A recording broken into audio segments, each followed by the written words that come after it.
am told that they are receiving presents of enormous value from all sorts and conditions of people. From royalty to the poor devils of workmen he still underpays, just because Kilbenham is a marquis and she is the daughter of a millionaire. Why, I can tell you it is enough to make anyone cynical." "In the main, I agree with you," said Carne. "But as life is made up of just such contradictions, it seems to me absurd to butt your head against a stone wall and then grumble because it hurts and you don't make any impression on it. Do you think the presents are as wonderful as they say? I want to know because I've not given mine yet. In these days one gives as others give. If they have not received anything very good, then a pair of electroplated entree dishes will meet the case. If the reverse, well, diamonds perhaps, or an old master that the Americans are wild to buy and can't." "Who is cynical now, I should like to know?" said Kelmare. "I was told this morning that up to the present, with the superb diamonds given by the bride's father, they have totalled a value of something like £20,000. "You surprise me," answered Carne. "I'm surprised myself," said Kelmare as he got up to go. "Now I must be off. I came in to see if you felt inclined for a week's cruise in the Channel. Burgrave has lent me his yacht, and somehow I think a change of air will do me good." "I'm very sorry," said Carne, "but it would be quite impossible for me to get away just now. I have several important functions on hand that will keep me in town. I suppose this wedding is one of them." "To tell the honest truth, I had scarcely thought of it," replied Carne.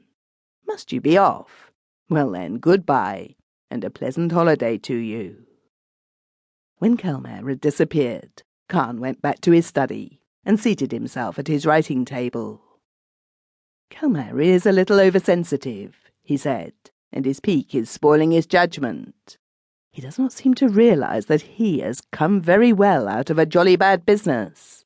I'm not certain which I pity most, Miss Greenthorpe, who is a heartless little hussy, or the Marquis of Kilbenham, who is a thorough-paced scoundrel.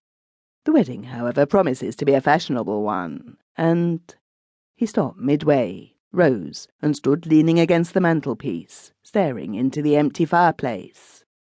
Presently he flipped the ash off his cigar and turned around. "It never struck me in that light before," he said, as he pressed the button of the electric bell in the wall behind him.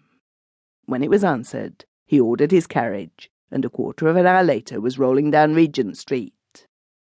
Reaching a well-known jeweller's shop, he pulled the check-string, and the door having been opened, descended and went inside. It was not the first time he had had dealings with the firm, and as soon as he was recognised, the proprietor hastened forward himself to wait upon him. "I want a nice wedding present for a young lady," he said, when the other had asked what he could have the pleasure of showing him. "Diamonds, I think, for preference." A tray containing hairpins, brooches, rings and aigrettes set with stones was put before him, but Carne was not satisfied. He wanted something better, he said, something a little more imposing. When he left the shop a quarter of an hour later, he had chosen a diamond bracelet, for which he had paid the sum of £1,000. In consequence, the jeweller bowed him to his carriage with almost oriental obsequiousness.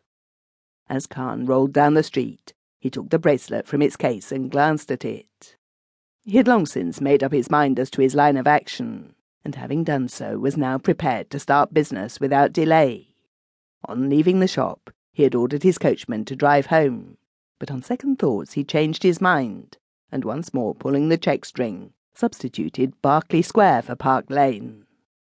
"I must be thoroughly convinced in my own mind," he said, "before I do anything, and the only way to do that will be to see old Greenthorpe himself without delay. I think I have a good and sufficient excuse in my pocket. At any rate, I'll try it." On reaching the residence in question, he instructed his footman to inquire whether Mr. Greenthorpe was at home, and if so, if he would see him. An answer in the affirmative was soon forthcoming, and a moment later, Carne and Greenthorpe were greeting each other in the library. "Delighted to see you, my dear sir," the latter said as he shook his guest warmly by the hand, at the same time hoping that old Sir Mowbray next door, who was a gentleman of the old school, and looked down on the plutocracy.